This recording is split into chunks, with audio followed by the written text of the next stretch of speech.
Paano nagsimula ang Seed of Faith project natin? One time, mayroon kaming kaibigan, si Sister Linda Laconsay, pumunta sa bahay at sabi niya, Pastor, kailangan niyong mag-umpisa na para makabili ng lupa. At ito ang pera ng seed ko ito para makapagbukas kayo ng bank account. So from there, nagbukas kami ng bank account and then pinagplanuhan namin kung kailan mag-i-start ang Seed of Faith project. So naisip namin para maging memorable, 10-10-10-10. October 10, 2010, 10 o'clock service. So doon po nagsimula yon. So nag-ano kami ng mga pledges ng mga kapatiran at gumawa rin kami ng chart 1 to 1,200 na kung saan mamimili ang mga kapatiran natin kung anong number ang kanilang pipiliin worth 15,000 per square meter. So doon po nagsimula yon, and then habang nag-iipon tayo, we keep on praying. Marami tayong tinignan na lupa until such time na sabi ko, Lord, pagod na ako, kayo na lang ang magpadala ng ahente doon sa lupa na ibibigay nyo sa amin. So ang nangyari po ay yung ahente na kapitbahay namin pumunta sa aming bahay at sabi niya, Pastor, yung bakanting lote sa katabi ng barangay, for sale yun. Maganda yun para sa church. So, yun po, tinawaran ko po yun dahil sabi niya 5-5. Sabi ko, 4-5 na lang. So, sabi niya, sige, sasabihin ko doon sa may-ari. And then, the rest is history. Pumayag yung may-ari at glory to God, nabili natin yung lupa August 28, 2014. So, nakabili tayo ng lupa August 28, 2014. So, 4 years noon, 2018, August. So, mag-add tayo ng 2 months, September, October. Kaya, ang umpisa ng church construction natin ay October 8, 2018. So, simula noon, tuloy-tuloy na po ang construction hanggang sa ngayon by the grace of God. Simula noon, nung nilaunch yung Seed of Faith, nag-pray na kami talaga na sa building naman. At humingi kami sa Panginoon kung kailan uumpisahan yung construction. Binigay din ng Panginoon kung ano tayo magsisimula ng construction. Ang sinabi, on the 4th year of the 2nd month of the year. So, 4 years noon, 2018, August. So, mag-add tayo ng 2 months, September, October. Kaya, ang umpisa ng church construction natin ay October 8, 2018. So, simula noon, tuloy-tuloy na po ang construction hanggang sa ngayon by the grace of God.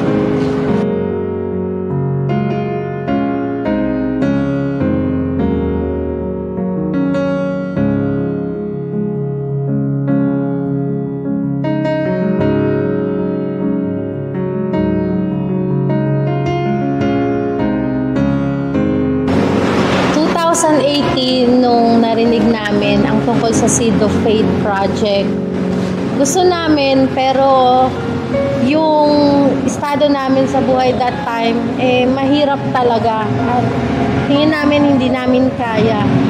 Pero alam mo yon, pinag-pray namin, dinesire ng puso namin. At yung prayer na yon talagang lagi na siya nasa isip at puso namin na makapag-participate kami. At binigyan talaga namin siya ng effort kasi kung hindi namin siya bibigyan ng effort, hindi talaga namin siya magagawa ng kami lang. So yun, sa tulong ng Panginoon, unti-unti nakapag-participate kami, nakapagbigay kami. Yung inaakala naming maliit na kaya namin ay higit pa doon yung binigay at provide ng Lord para sa amin, para makapagbigay kami sa Seed of Faith project.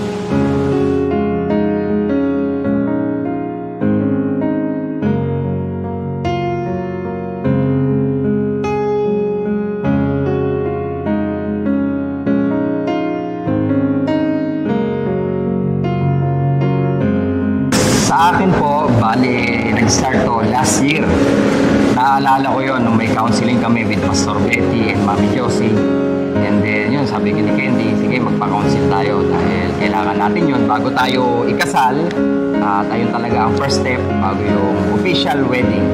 At yun, nung pagpunta ko pa lang dito, sabi ko, ano ba yung kasing pupuntahan natin, saan ba yan? Kasi hindi ko alam yung Seed of Faith, ano ba yung Seed of Faith, ano ba yung Miracle Building na yan. Maraming katanungan sa akin at marami akong mga gustong maliwanagan about sa Seed of Faith, about dyan sa Miracle Building na yan. At yun na nga, nung pumunta kami dito mismo sa worship hall na to, doon ko na-experience, doon ko sinabi, doon ko nasabi na talagang kailangan merong akong iambag dito sa Seed of Faith, dito sa Miracle Building na to.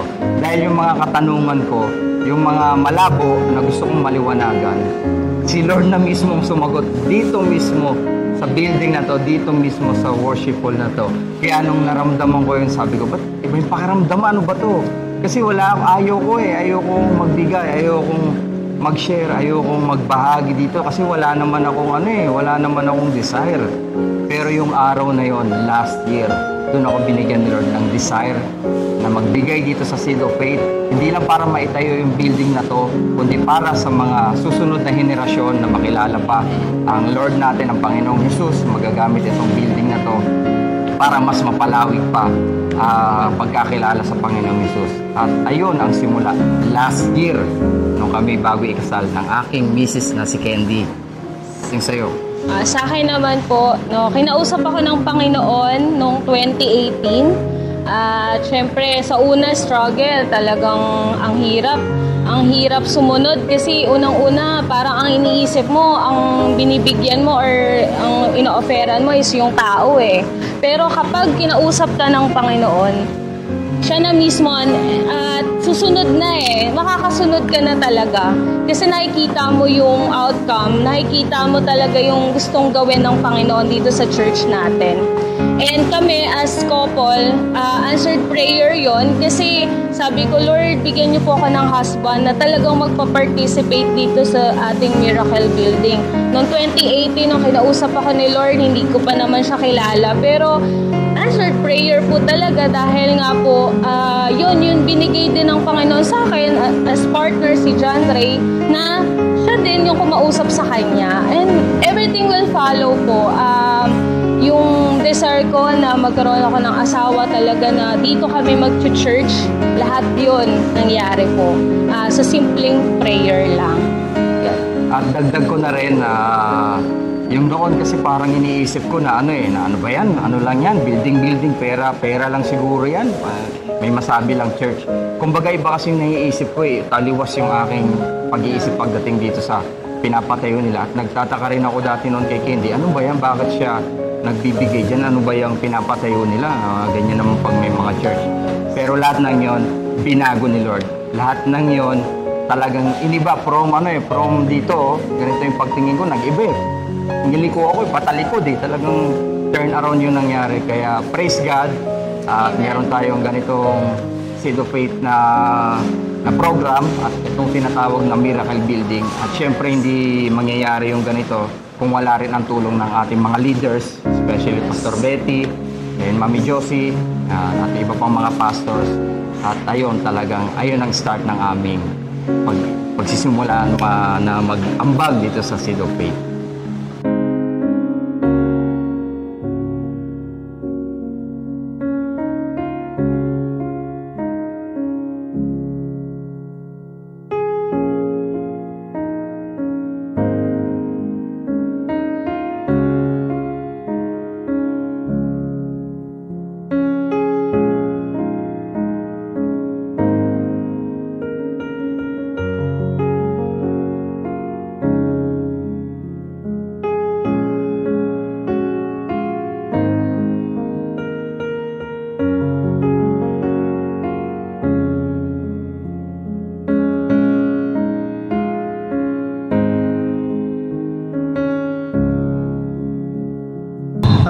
Ipag-pray natin kay Lord, lalo na kung wala pa tayong kakayahan na makapagbigay, pero nandun yung kagustuhan natin, di ba? Ilapit natin to kay Lord, ipag-pray natin to. Kasi wala naman imposible kay Lord nadidinig niya naman yung ating mga dinadalangin sa Kanya.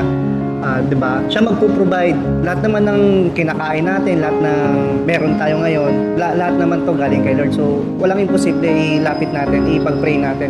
Syempre titingnan, hindi porket nagpe-pray tayo ibibigay kaagad ng Lord. So dapat nandun din yung ano ba yung desire natin, yung sa puso natin, tama ba yung nasa puso natin. Baka sinasabi lang natin na gusto lang namin makatulong, pero may iba pa tayong gustong mangyari na hindi kalooban ng Lord. So dapat ipag-pray natin, then yung dapat malinis yung puso natin talaga, yung intention natin. Yes, and at the same time, syempre po hindi po mawawala yung pag-support financially. Syempre po para po pangdagdag po, no, pangbili ng mga materyales, para matapos po natin yung ating building, ibang mga labors, pangbili po ng mga ibang instruments at iba pa pong mga gagamitin dito sa ating church. And one more thing po is we can also support in terms of service. Yan, so pwede po tayong mag-offer po ng work natin, ng skills natin, kung ano man yung kakayahan na meron tayo, pwede po natin yan magamit, no, to support also yung ating Seed of Faith. Ano na lang ang mangyayari kung hindi tayo tutugon sa panawagan ng Panginoon na mag-participate sa kingdom niya o mag-obey sa kingdom niya? May great plan ng Lord sa bawat isa sa atin. At yung great plan na yon, yung bumuo siya ng sanctuary to worship Him kasama yung mga iba pang souls na aakayin din natin tungo sa Panginoon. At marami pang pamilya na gaya namin na naghahangad na makapaglingkod sa Lord, hindi lang ngayong generation namin, kundi sa susunod pang generation. Kumbaga nag-provide ang Lord ng sanctuary para ma-worship natin siya, para makapaglingkod tayo sa Kanya, at sama-sama tayo, marami pang kaluluwa ang maaabot ng binigay na opportunity ng Lord nito para sa atin. At hindi lang po ito para sa mga members ng Faithworks Christian Church.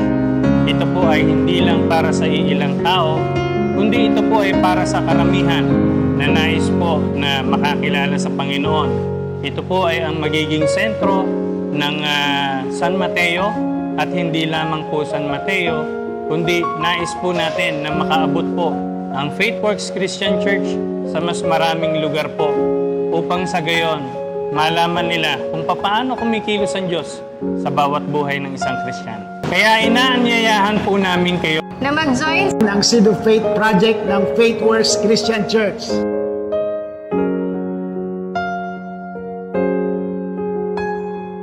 Happy anniversary, Seed of Faith Project!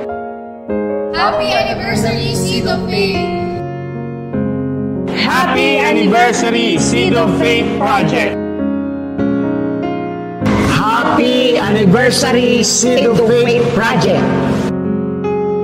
This is our Seed of Faith